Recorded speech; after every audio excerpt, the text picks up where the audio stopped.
Hi everyone, this is Sumit. Welcome back to my channel.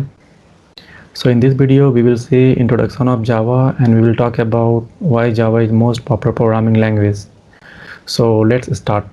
Java was developed by James Gosling at Sun Microsystem. It was released in 1995. James Gosling is the author of Java, right? And vendor is Sun Microsystem, but now it is taken by Oracle Corporation. Java is an open source software and the initial name of Java was Oak language. So now present name is Java and these are the extension of Java. Suppose if you are writing a program in Java, then you have to save that program as .java extension, right? When you will compile the code, then it will convert into .class file, and this is the jar file. So when you see .java file, .jar file or .class file, it means this is a Java program. Java application can be run on multiple operating system. It is a platform independent language, so Java application can be run on any OS like Linux, Windows, Mac. So Java was implemented from C and C++. Means Java is implemented from this language C, C++. And this is the symbol for Java, that is coffee cup. So now we will talk about the simple program in Java. So in Java, everything is inside the class, right? Because Java is an object-oriented language, so whatever we will write the code, it will be inside the class. So this is the syntax of Java. We will create a class, and inside class there is a method, and we have just printed a message, welcome to Java language. So this is the Java program. We will save this file as a .java file. So source code will be something, this is the class name, you can take any name. So this is the test class, so we can save it as test.java. So this will be the source code, right? So when we will compile this code, then we have to use this Java C. This is the compiler in Java which will convert this code into bytecode, right? Java C test.java. Once you will compile, it will get converted into test.class file, and this is the bytecode.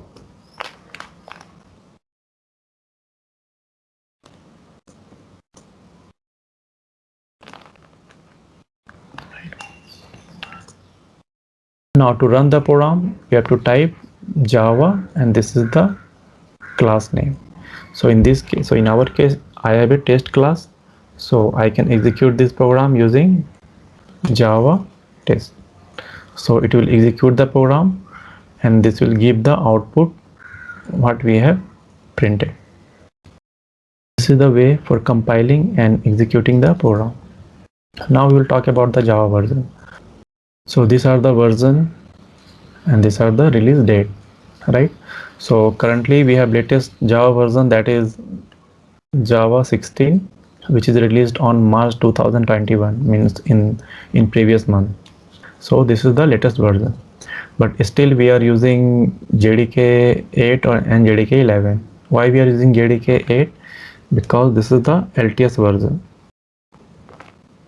and in most of the company, around 80% of the developer is still using Java 8, right? And this is Java 11. It was introduced in September 2018. So this is the latest LTS version. So I am using this version, Java 11. Now there is a question in your mind that why I am not using this version, right? See, this is the latest LTS version. For Java 11, Oracle is going to give support for long term, right? So in industry as well, we are using JDK 11 or JDK 8. If you will talk about JDK 12, 13, 14, 15, 16, so these are not LTS version. Means after every 6 months, Oracle is releasing their new version, right? Oracle will give support only for the LTS version. So we have to go with Java 11. So if you have any query in installing Java 11 on your local machine, then I have already uploaded a video. So I will share the link in description. So now we will talk about Java. So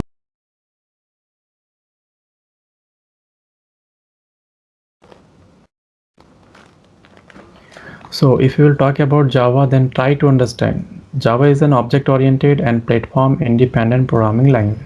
So this is the reason why Java is most popular programming language, right? So in this video, we will talk about only why it is an object-oriented language and why it is platform-independent. Now, suppose if someone asks why Java is an object-oriented programming language.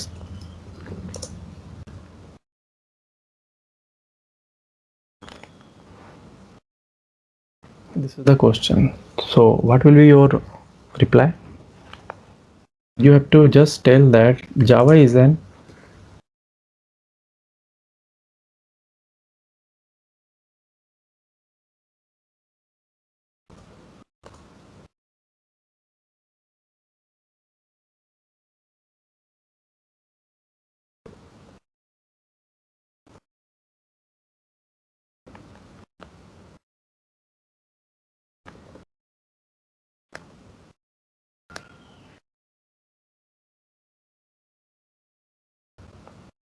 C. Java is an object-oriented programming language because it supports OOPS concept, right? So these are the OOPS concept: encapsulation, polymorphism, inheritance, and then it means any language we can call it as object-oriented language if that language supports these features, right? So if we will talk about encapsulation, then encapsulation means that binding of data and variable into a single unit. Means we are talking about class, because we know that for object oriented means everything should be inside the class, right? If you will talk about polymorphism, so in polymorphism we are going to see overloading and overriding. So in inheritance as well, we are going to see multiple inheritance, single inheritance, multi-level inheritance, right? So in abstraction we are going to learn abstract class.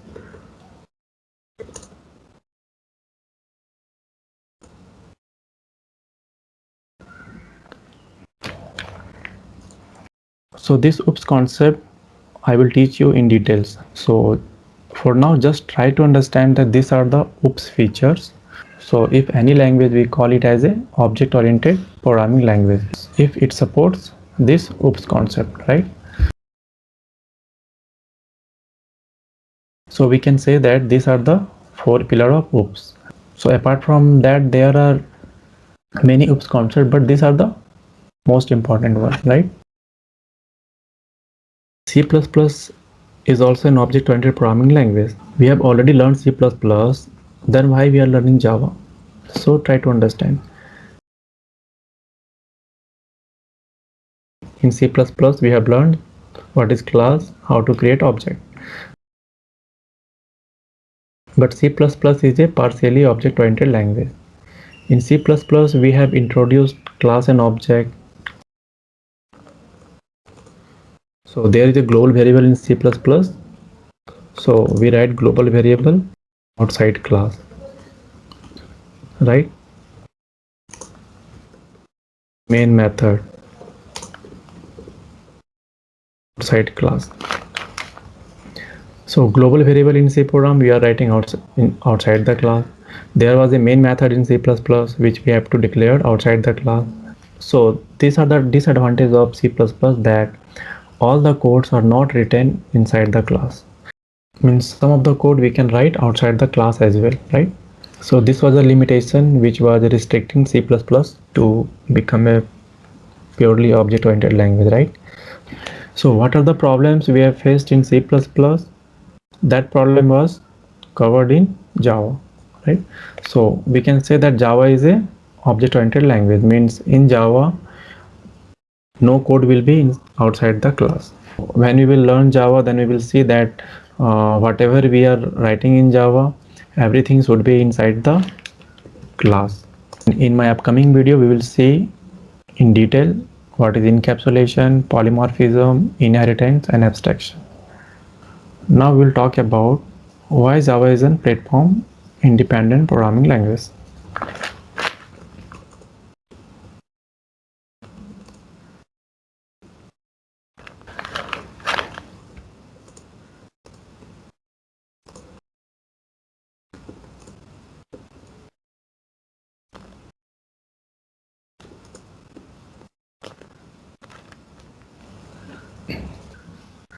So Java is a platform independent programming language because it runs on all available platforms.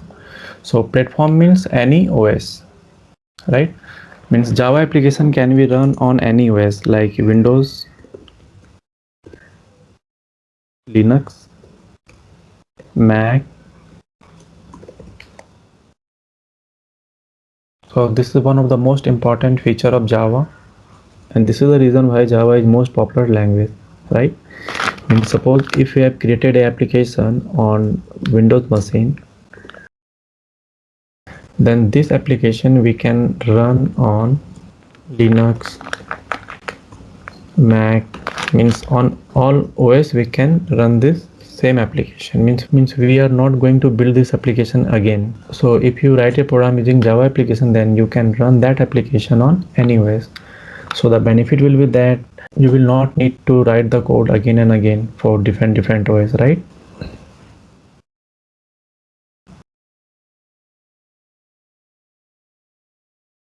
So this is the slogan, write once, run anywhere. So in my next video, we will see how to write first program in Java. So thank you guys for watching my video. If you like the video, please share and subscribe my channel.